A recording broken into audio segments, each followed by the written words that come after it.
జనవరి 12 నుండి 17 వరకు రాజమండ్రి ప్రాంతంలో సెమినార్ నిర్వహిస్తున్నాం. దాదాపు వేలాది మందికి ఉచితంగా భోజనం పెడతాం. ఈ సంవత్సరం స్పెషల్ ఏంటంటే ఇతర విశ్వాసాలకు చెందిన వాళ్ళని కూడా ఆహ్వానించాను. ఇతర విశ్వాసాలకు చెందిన వాళ్ళు కూడా వస్తున్నారు. వాళ్ళందరూ 6 రోజులు అక్కడే ఉంటారు. వాళ్ళకి టిఫిన్, మధ్యాహ్నం భోజనం, రాత్రి డిన్నర్ అన్నీ ఉచితంగా పెడతాం. వాళ్ళు తిని అక్కడ ఉండటానికి వస్తువులు కల్పిస్తాం, అన్ని ఏర్పాట్లు చేస్తాం.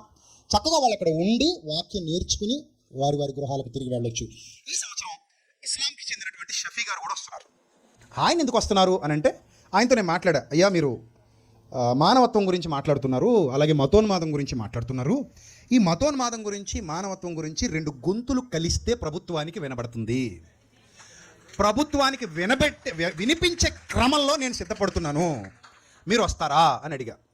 నేను వస్తానండి అన్నాడు. మనం చర్చ చేద్దాం, మీరు మాట్లాడండి, నేను మాట్లాడతాను, చర్చ చేద్దాం. ఈ చర్చ ద్వారా అందరికీ పిలుపునిద్దాం. అందరికీ పిలుపునిచ్చి అయ్యా ఇది విషయం అని ప్రభుత్వం దృష్టికి తీసుకెళ్తాం. ఈ చర్చ అనేకుల్ని కదిలించేది కావాలి, ఈ చర్చ అనేకుల్ని వెలిగించేది కావాలి. వస్తానన్నారు. సో నాతో పాటు ఇంకా చాలామంది సేవకులు వస్తారు.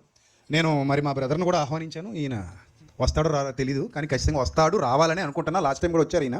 ఇక్కడ ఈయన గురించి ఎందుకు ప్రస్తావిస్తున్నానంటే, లాస్ట్ టైం వచ్చినప్పుడు ఈయన వేదిక మీద ఉండగా చాలామంది కౌంటర్ దగ్గర, అప్పుడు మా దగ్గర డబ్బులు సరిపోక భోజనాలకి టోకెన్ పెట్టాం. రోజుకి 50 రూపాయలు పెట్టాం. అంటే ఉదయం టిఫిన్కి, మధ్యాహ్నం భోజనానికి, రాత్రి భోజనానికి కలిపి మొత్తం మీద 3 దానికి కలిపి ఎంత పెట్టాం? 50 రూపాయలు పెట్టాం. సో అందరూ వస్తున్నారు, టోకెన్ తీసుకున్నారు. నన్ను అడిగాడు పక్కన కూర్చుని, ఏమంటే ఏంటదంటే, అంటే మనం ఫ్రీగా పెట్టడానికి ఇప్పుడు ప్రస్తుతానికి డబ్బులు లేవండి మన దగ్గర, రాజమండ్రిలో చర్చి కడుతున్నాం కదా, ఇది పరిస్థితి అని చెప్తే, సరే ఓ పని చేయండి. నేను అడగలేదు ఆయన్ని, నేను ఎప్పుడూ అడగలేదు, కావాలంటే అడగండి, ఎప్పుడు నాకు ఇది కావాలి, ఇది చేయండి అని ఎప్పుడు నేను ఆయన అడగలేదు. ఆయన నేను అడగకపోయినా ఆ రోజు వేదిక మీద కూర్చొని అన్నాడు, వాళ్ళు ఎవరైతే టికెట్లు తీసుకుంటున్నారో వాళ్ళకి చెప్పండి, ఒకవేళ వాళ్ళ దగ్గర డబ్బు లేకపోతే, అంటే 50 రూపాయలు 100 రూపాయలు కూడా లేకపోతే, 100 50 నాకు గుర్తులేదు, అప్పుడు 100 అంటే రోజుకి ఏదో పెట్టాం, 50 100 పెట్టాం రోజుకి. సో వాళ్ళ దగ్గర లేకపోతే నా పేరు మీద తీసేసుకోమని చెప్పండి, అక్కడికి వెళ్ళి మైనర్ బాబు పేరు మీద అని చెప్తే ఎవడొచ్చినా టికెట్ ఇచ్చేయండి అన్నాడు. అని నా దగ్గర ఆగిపోకుండా వేదిక మీద చెప్పించేశారు ఈయన. ఎప్పుడైతే చెప్పారో అందరూ వచ్చి ఫ్రీ టికెట్లు పట్టుకెళ్ళిపోయారు. తీసుకోగలిగిన వాళ్ళు కూడా మైనర్ బాబు గారండి అని చెప్పి ఫ్రీ టికెట్లు పట్టుకెళ్ళారు. సో ఎప్పుడైతే అలా పట్టుకెళ్ళారో దాదాపు అప్పుడు ఎంతోగానే అయింది. ఆయనే భరించాడు, ఆయన పెట్టుకున్నాడు. సో అది ఆయనకేం ఊరికే పోలేదు. అప్పుడు ఒక రోజు నాకు ఫోన్ చేసి, బ్రదర్ ఇలాగా పాపకి బాగాలేదు, ఆపరేషన్కి వెళ్తున్నాం, ప్రార్థన చేయండి. నేను ఒకటే మాట అన్నా, దేవుడు వదలడు కదండి, మీరు దేవుని పని చేస్తున్నారు కదా, మీరు ఏం భయపడకండి, అంత మంచి జరుగుద్ది. సో అంత మంచి జరిగింది. సో ఒకటి, మనం ఆయన పక్షాన నిలబడినప్పుడు ఆయన మనల్ని విడువడు, ఎడబాయడు. సో కాబట్టి మీలో ఎవరికైనా ఒక మంచి మనసు ఉంటే, అలాంటి మంచి మనసు తప్పకుండా, బలవంతం ఏమీ లేదు, ఒకళ్ళు సహకరిస్తామండి. ఇదే అబుదాబి నుండి ఒక కుటుంబం ఉంది, మరి వాళ్ళు వచ్చారు లేదు నాకు తెలీదు. ప్రతి ఏటా వాళ్ళు బియ్యం బస్తాలు పంపిస్తారు, ప్రతి ఏటా పంపిస్తారు.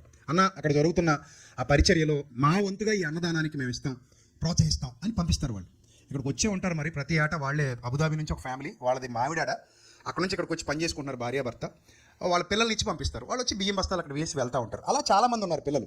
అక్కడ ఉచితంగా భోజనం పెట్టి వాక్యం చెప్తాం. యేసుప్రభు ఎలాగైతే 5 రొట్టెలు 2 చిన్న చేపలు అందరికి పెట్టి వాక్యం చెప్పారో, అలా ఉచితంగా భోజనం పెట్టి వాక్యం చెప్తాం. అలాగే వాళ్ళకి అకామిడేషన్ ఇస్తాం.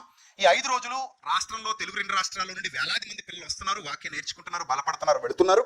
సో ఈ సంవత్సరం కూడా అలాంటి ఘనమైన కార్యక్రమం అక్కడ జరగబోతోంది కనుక మా అక్క చెల్లెమ్మలు, అన్నదమ్ములు ఇక్కడ చాలామంది ఉన్నారు. అన్న మీ వాక్యం విని మేము బలపరచబడ్డాం, మీ వాక్యం ద్వారా మేము ఎదిగాం, మేము మంచిగా సత్యాన్ని తెలుసుకున్నామని వాళ్ళు ఎవరైనా ఒకవేళ ఉంటే, మీరు ఏమైనా ఆ కార్యక్రమానికి సహకరించాలని మంచి మనసు మీకు వస్తే తప్పకుండా వచ్చి నన్ను కలవండి. మీ విలువైన సహకారం మీకు ఇష్టమైతే ఇవ్వండి, అందులో బలవంతం ఏమీ లేదు. మీకు ఇష్టమైతే అన్న ఈ కార్యక్రమంలో నేను కూడా ఒక కర్రీకో, లేకపోతే ఒక సాంబార్కో, లేకపోతే రైస్కో, వచ్చిన వాళ్ళు ఏదో వస్తుకో నేను ఉపయోగపడగలను అనే మంచి మనసు ఒకళ్ళ ప్రభు మీకు అలాంటి ప్రేరేపణ ఇస్తే కనుక తప్పకుండా దేవుని పరిచర్యలో మీరందరూ పాలిభాగస్తులు కావాలని మనస్ఫూర్తిగా కోరుకుంటూ, ఎంతసేపు ఇక్కడ ఓపికగా కూర్చుని దేవుని వాక్యం విన్నందుకు మీ అందరికీ నా నిండు వందనములు తెలియజేస్తూ, మరి ముఖ్యంగా లాస్ట్ బట్ లీస్ట్, పరిశుద్ధతను పెంచుకోకుండా చచ్చిపోవద్దని మీకు చేతులెత్తి మొక్కుతూ నా మాటలు ముగిస్తున్నాను.